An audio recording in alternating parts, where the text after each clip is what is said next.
The good times have gone to seed at the former home of the Lafayette Country Club. Well, that was the course if you were a Jewish person and wanted to play golf at a private club. That's where you had to belong, and that's where you wanted to belong because your fellow members of the Jewish community were there. If you were a Syracuse Jewish golfer during the early 1920s, then you were simply out of luck. In those days, we had the country clubs the private clubs were divided really by ethnicity. In a club history written by co-founder Lionel Grossman, he states that there were only the private clubs at Bellevue and Onondaga and the public course at Burnett Park, where Jews were greeted with arguments and unwelcoming fistfights. They had to start Lafayette Country Club is that the Jewish people were not welcome at Bellevue and Onondaga. Lafayette Country Club opened in 1922. The original 9 holes were designed by renowned golf architect A.W. Tillinghast. Members doubled their pleasure in 1950 when club president Henry Wilson opened the new 18-hole course.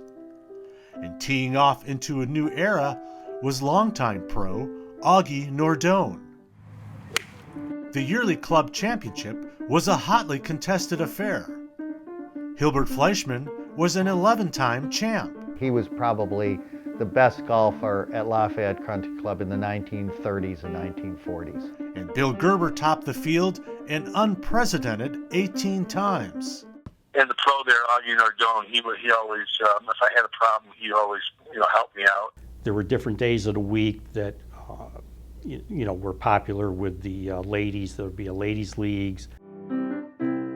Wednesday was Men's Day back in the old days, and the women weren't really allowed on the property after about 4 o'clock in the afternoon. And the men played golf, and then afterwards they came in and they ate dinner and they played cards. And the dining room would be full of guys playing cards all night. The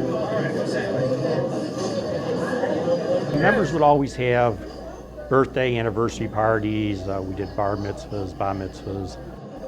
It was their second home. Every Saturday night they had dances. You got dressed up, you put on a gown, and you went like a mensch, and you enjoyed yourself. They had a band.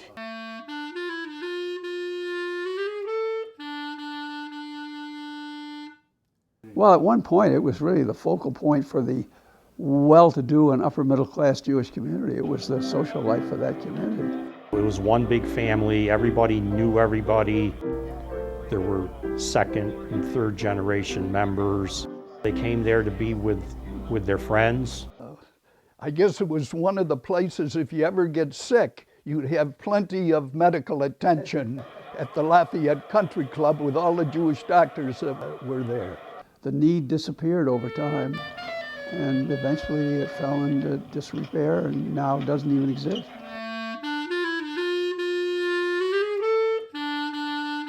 The golf holes, when they were a golf course, had definition to them, but now it just looks like a field. It was nice to have a connection to the past. My grandfather was the president there and one of the charter members. It's like a piece of your past is gone forever.